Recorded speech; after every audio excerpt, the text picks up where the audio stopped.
Well, I'm so excited to introduce my next guest, Josi Perez, who is an amazing woman. She is a transformational coach, and she also owns a juice and smoothie restaurant, bar restaurant, and also is a yoga instructor. So I know you have an amazing story. So can you first start with your journey to yoga? How did you discover yoga? My discovery, actually, it discovered me when I was in my 20s, and I was not ready for it. It was too relaxing. I had to think too much, and that made me really nervous. So it didn't work in my 20s. In my mid-40s, I had some transitions that took place, and I was ready to receive it. And I just started practicing yoga. Discovered meditation, and like I think most people, the inability to meditate or the focus of meditating became very stressful, and that's when I knew I was in the right place.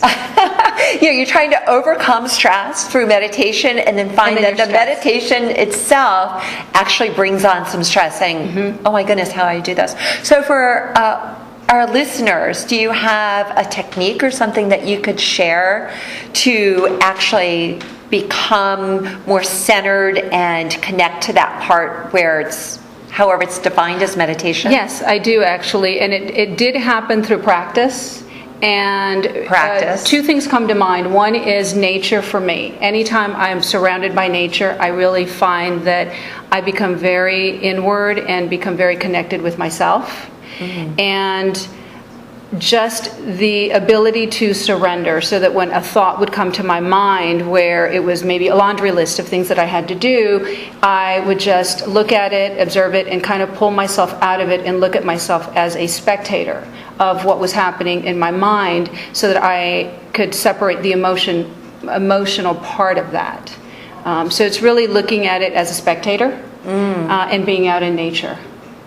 Well, that's a great tip, because when you see somebody in a meditative pose, like you usually see them like inside, like a yoga studio, and what you're saying is just nature itself, spending time in nature. Now, you had mentioned transformation, that you weren't ready for the yoga in your 20s, and then in your 40s you rediscovered it. It was like right time for you. Were you going through a personal transformation yourself? I was actually, didn't really realize it or see it that way at the time. I just saw myself as living the life that was expected of me from everyone else's perspective.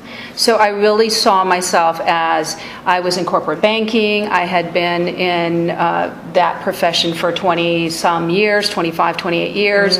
I'm a mother of 4. I really Wait, a mother of 4 and a corporate banker. Okay. Yeah. And so needless to say, I was living this life that was for the purpose and for the viewing audience. And everything was great, as so it appeared. My kids are healthy, good marriage, beautiful home, successful career. How could I not be grateful? And I really kind of battled with that, and that was a transition for me, coming to terms with, I have so much to be grateful for. Why is it that I want more? And that kind of kept coming back to me. And as things evolved, long story short, I was displaced in my position. So now I found myself with my own identity, having been in the corporate world, fitting a particular image. Now I was not. So I really had to go very deep inside, really spent a lot of time in nature. And in nature, I mean taking walks, jogging. Well, I couldn't jog very well, but, walking in nature. Walking quickly. Just walking, in a hurry. And really just actually being still and being present. I had a real challenge with being present, and I actually went through a stage in my transition of putting stickies everywhere throughout my house that said, be present in all that you do. Be present in all that you do. And I had to really verbally hear it, remind myself, look at myself in the mirror and say, Joes, be present in all that you do. And what I mean by that is, if my daughter was talking to me, actually look at her and engage myself and listen to what she was saying, rather than look at her, appear as though I'm listening to her, and already be thinking about what I'm going to be doing later on.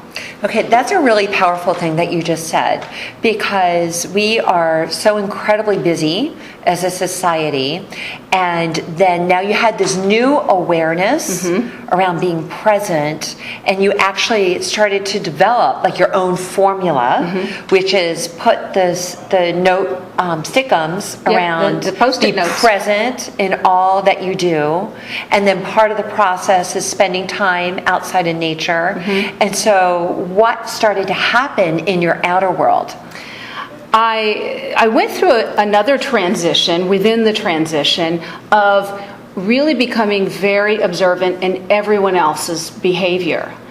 Sometimes it was very difficult because I didn't want to be around certain people. I became very aware of my own energy, and I'd always heard of energy and this energy and that energy, but I really started to feel the difference. And I started to really look at what is it that I represent for me.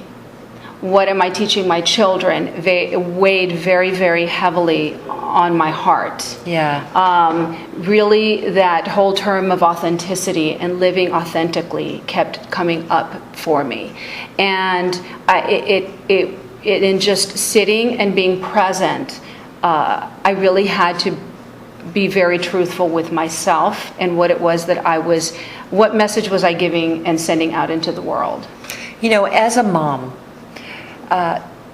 our children are so important to us, but that's when we're at the busiest phase of our lives.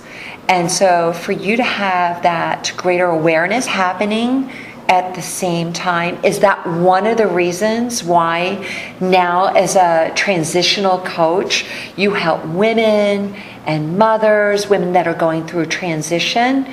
Is that why you focus on helping those women? It is. It really came very authentically. It came from a really deep part of my own observation, of looking at my life in my mid-40s and saying, I have a choice. And it's really up to me to continue to do and to please, be a people pleaser and be a nurturer, because women are nurturers. We naturally nurture others, yet we're the last ones to nurture ourselves. So yes, I had to really look at that and look at what I was teaching my children, and am I modeling the behavior that I am preaching? And I was not. And I wasn't doing it physically. I went on this campaign of I'm going to reconnect with my children on a different level. I lost a lot of weight. I became very healthy physically. I became very healthy emotionally, in my mind, and had to really find what it was that I was passionate about. And how, again, I went back a lot to I have so many things to be grateful for. Why is it that I want more? How selfish is that? And when I thought about that and really prayed and meditated and gave myself permission to really have a better understanding of it, I walked away with the reality that that is part of why I am here. I am here with intention, with purpose. I am whole, I am made in His image, and I am given incredible gifts and talents. And it is up to me to share them and to really leave this world a little bit better than how I found it. And if I do that one woman at a time, then I've served my purpose. Wow, that's so powerful, and there's so many women, they're searching for something and they don't know where to go find it. So I know you teach workshops and you do private coaching and so much more. So what are some of the workshops that you teach locally in South Florida? I have a variety of workshops, and I do lecture and I do the one-on-one coaching. Really, some of the hot topics right now are learning to say no guilt-free. As a woman who is always multitasking, and we're conditioned into believing that the more we do, the better we do, it's all about the quality of what we're doing. So I have a variety of workshops. So you teach so many great workshops, so much that you're doing in the community. So how can our listeners get in touch with you? I am easy to find. I am located, and you can find me at josiperez.com. You can find me at 954-495-1838. I'm also on Facebook under Josi Perez, JosiPerez. Awesome. Thank you so much for being on the show today. Thank you.